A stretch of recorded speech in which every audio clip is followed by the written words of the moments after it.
Margaret Atwood, is the latest writer and academic to be labelled transphobic. Her crime? She shared a newspaper article which claimed that the word woman is in danger of becoming a dirty word. Now, it comes after the case of Kathleen Stock, a feminist philosophy professor at the University of Sussex, who has been warned to stay away from the campus after smoke bomb protests by masked students over her views on biological sex. She believes that female people have a right to single-sex spaces in hospitals, prisons and other public areas. I'm joined by Professor of Philosophy at the University of Cambridge, Professor Arif Ahmed, who is a signatory of the letter in support of Kathleen Stock, and by Diversity and Inclusion Facilitator Katie John Went. So this is just, this just strikes me as a ridiculous scenario, this.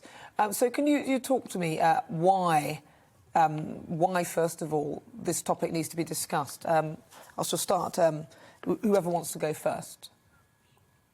Well, I can go first, and I can say I agree with you, of course, that it's not so much ridiculous as disgraceful that we're in a position now where a colleague of mine, a professor of philosophy, is in a position where she can't leave her house without a bodyguard.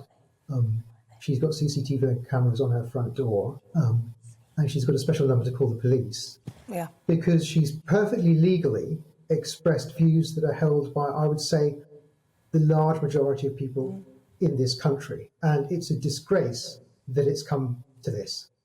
Katie, why do you think that we are literally sort of terrorising people who dare to address the issue of female safe spaces? Well, let me just say very briefly also that the large majority of people in this country are also very comfortable with transgender rights. Where we have the debate, where we have the discussion and where we have the fallout is over terminology, language and spaces per se, as you're describing.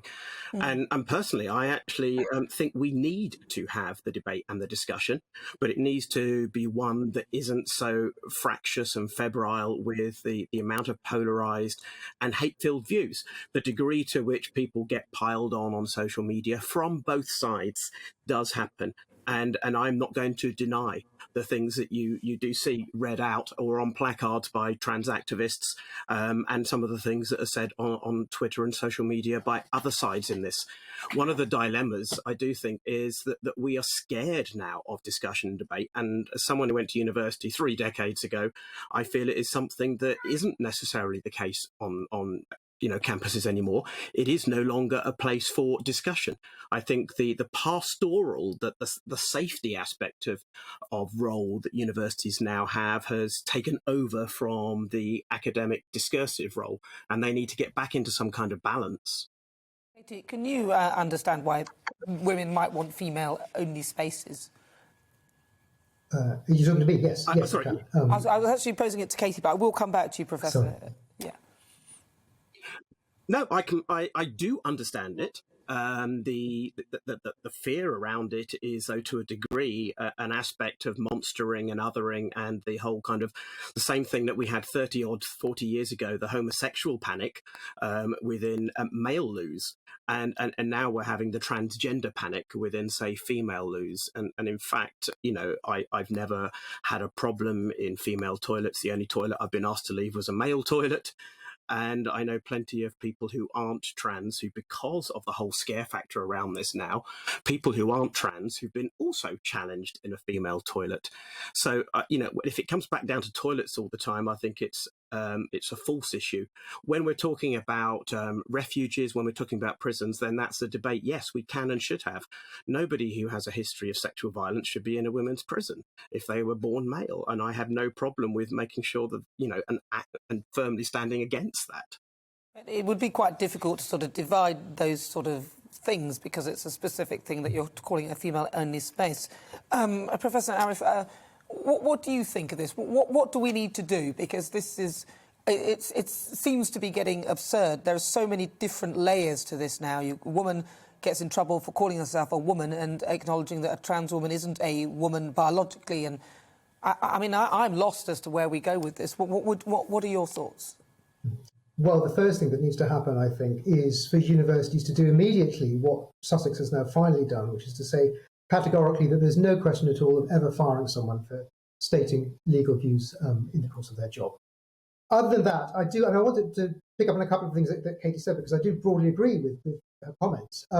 So I think that you can unbundle these rights. So there might be one question with regards to bathrooms, there's another question with regards to prisons, there's another question with regards to refuges and other sorts of spaces which are female only, and in some of them the issues might be different from others, and it's important to have a low temperature debate about this. On the issue about hatred, I mean, it may be that people on both sides are hate-filled. There's no evidence whatever that I know that Kathleen Stock has ever shown hatred for trans people. On the contrary, she's quite vehement in asserting their rights. And then finally, on the issue of safety, I think there's an interesting double standard here, because students do often, some of the student protesters have been saying, I've noticed, that they're made to feel unsafe by Professor Stock's comments. But there's a big difference between feeling unsafe and being unsafe, which is what matters. And a good example of being unsafe, I think, is not being able to leave your house without a bodyguard. That is definitely being unsafe.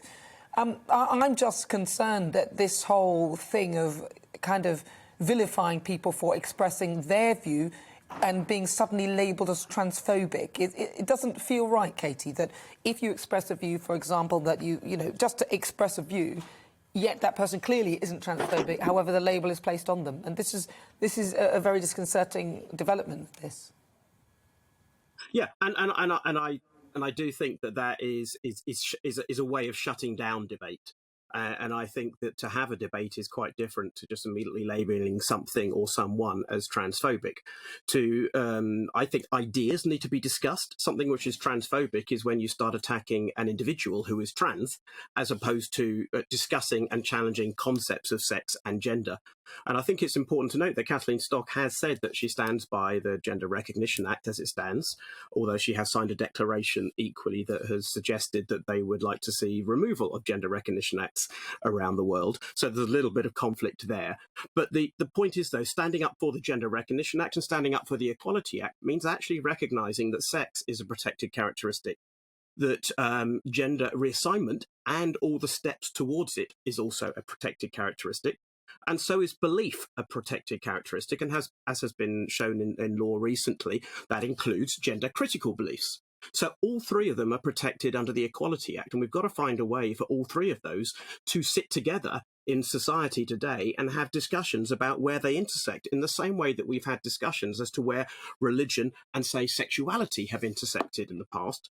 Because we obviously know that some religions and some religious beliefs do not support or accept homosexuality. And yet those two beliefs, both religious and sexuality, can somehow manage to coexist. So what we've got to try and find a way is for sex, gender and philosophical beliefs about the two of them to coexist as well, whilst also maintaining free speech and freedom of expression. And let's also bear in mind that the right to protest is also an aspect of free speech.